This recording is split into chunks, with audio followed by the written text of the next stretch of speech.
నమస్కారం. మనందరికీ ఎంతో ఉపయోగపడే ఈ అద్భుతమైన విశ్లేషణకు స్వాగతం. ఈరోజు మనం ఒక లోతైన, ప్రాచీన తెలుగు ఆధ్యాత్మిక వచనాన్ని చాలా సింపుల్గా అర్థం చేసుకోబోతున్నాం. ఆధ్యాత్మిక మార్గంలోకి కొత్తగా అడుగు పెడుతున్నారా? అయితే ఇది ఖచ్చితంగా మీకోసమే. భగవంతుని సాక్షాత్కారం వైపుగా మన ప్రయాణం ఎలా ఉండాలి అనేదానికి ఇదొక చక్కటి మ్యాప్ లాంటిదన్నమాట. ఎంతో కష్టంగా, సంక్లిష్టంగా అనిపించే ఆధ్యాత్మిక విషయాలను ఈరోజు మనం మాట్లాడుకుంటూ అత్యంత సులభంగా తెలుసుకుందాం.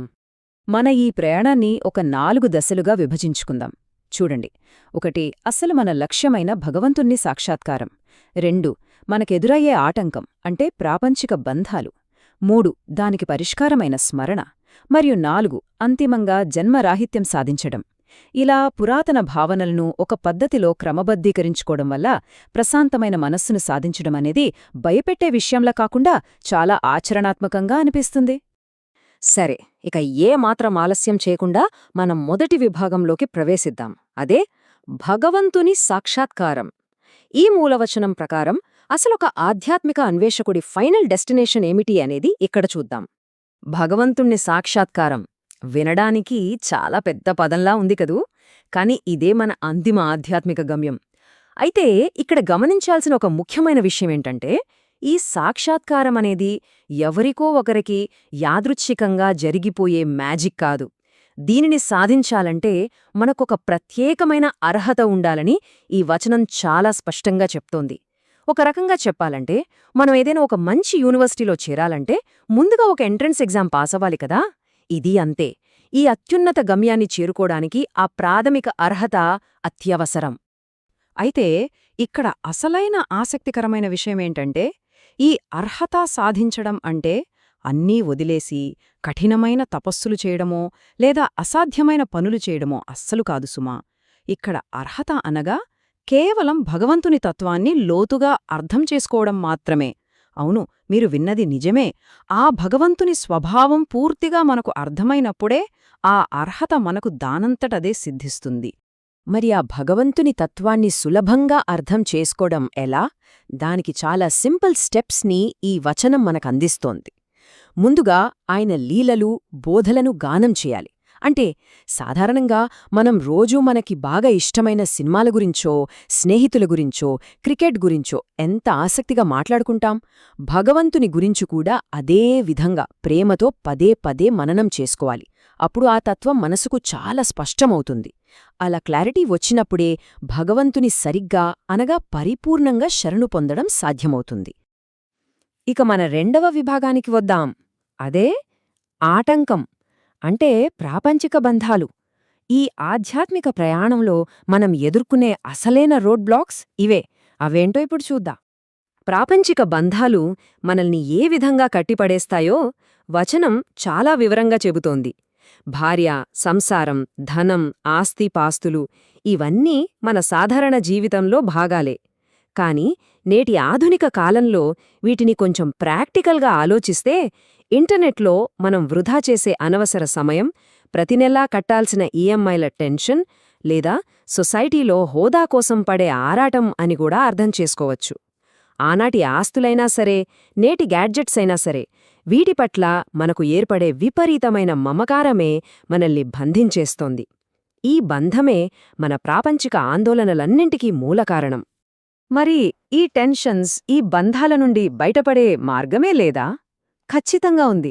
అదే మన మూడవ విభాగం, పరిష్కారం, స్మరణ. పురాతన కాలం నాటి భాగవత కర్తలు మనకిచ్చిన అద్భుతమైన మందిది. ఇక్కడ మనం బాగా ఫోకస్ చేయాల్సిన ఒక పాయింట్ ఉంది. భాగవత కర్తలు స్పష్టం చేసిన ఒక అద్భుతమైన మాటను ఇక్కడ గమనించండి. యాతనలను తొలగించి ప్రశాంతమైన మనసును ఇచ్చేది స్మరణ మాత్రమే అని వాళ్ళు ఎంత స్పష్టంగా నిర్ధారించారో చూడండి. ఎన్నో ఆందోళనలతో, ఒత్తిడితో సతమతమయ్యే మనస్సుకు ఇది నిజంగా ఒక అద్భుతమైన, పవర్ఫుల్ నివారణోపాయం. అసలింతకీ ఈ స్మరణ అంటే ఏంటి? ఆధ్యాత్మికతకు కొత్తగా పరిచయమైన వాళ్ళు దీన్ని అన్నీ వదిలేసి గంటల తరబడి ఒకేచోట కదలకుండా కూర్చునే ధ్యానమేమో అని పొరబడొచ్చు. కానీ అది కాదు. స్మరణ అంటే భగవంతుని నామాన్ని లేదా తత్వాన్ని చురుకుగా స్మరించడం. కొంచెం మోడర్న్గా చెప్పాలంటే మన స్మార్ట్ ఫోన్లో బ్యాక్గ్రౌండ్లో రన్ అయ్యే ఒక యాప్ లాంటిదన్నమాట. మనం పైన వేరే యాప్స్ వాడుతున్నా ఈ బ్యాక్గ్రౌండ్ యాప్ నిశ్శబ్దంగా తన పని తాను చేసుకుపోతుందో, అలాగే మనం మన ఆఫీస్ పనుల్లో, ఇంటి పనుల్లో బిజీగా ఉన్నప్పటికీ మనసులో ఒక మూల ఆ లోతైన స్మరణ నిరంతరం కొనసాగుతూ మనల్ని ఎంతో ప్రశాంతంగా ఉంచుతుంది. ఇక మన ప్రయాణంలో అంతిమ దశకొచ్చేశాం. 4వ విభాగం, జన్మరాహిత్యం సాధించడం. స్మరణ అనే ఈ సాధనను ఉపయోగించి ఆ అత్యున్నత ఆధ్యాత్మిక మైలురాయిని ఎలా చేరుకోవాలో ఇప్పుడు చూద్దాం. ఇది రాత్రికి రాత్రే జరిగిపోయే అద్భుతం కాదండి. ఇదొక అందమైన, లాజికల్ ప్రాసెస్. మొదటి దశగా అనవసరమైన విషయాల పట్ల ఆసక్తిని క్రమంగా తగ్గించుకోవాలి. ఆ తర్వాత ఏకాగ్రతతో ఈ స్మరణ సాధనను కొనసాగించాలి. ఇలా అనవసరపు గోలని పక్కనబెట్టి పాజిటివ్గా స్మరణ చేయడం ద్వారా మాత్రమే ఫైనల్గా ఆ జన్మరాహిత్యం సాధించడం సాధ్యమవుతుంది. జన్మరాహిత్యం అంటే జనన మరణాల సైకిల్ నుండి శాశ్వతమైన విముక్తి పొందడం. ఫోకస్డ్గా చేసే స్మరణ ద్వారా లభించే అంతిమ స్వేచ్ఛ ఇది. వినడానికి కొంచెం గంభీరంగా అనిపిస్తోంది కదూ? దీన్ని ఒక ట్రెడ్మిల్తో పోల్చి చూద్దాం. ఈ జనన మరణాల చక్రమనేది ఎప్పటికీ ఆగని, మనల్ని ఎంతో అలిసిపోయేలా చేసే ఒక ట్రెడ్మిల్ లాంటిది.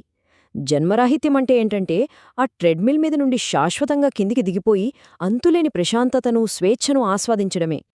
ఇక ఫైనల్గా మూలవచనంలోని గౌరవప్రదమైన నమస్కారంతో ఈ విశ్లేషణను మనం ముగిద్దాం. శ్రీమాత్రే నమః అనగా జగన్మాతకు అనంతకోటి వందనాలు. అయితే ముగించే ముందు ఒక చిన్న ప్రశ్న.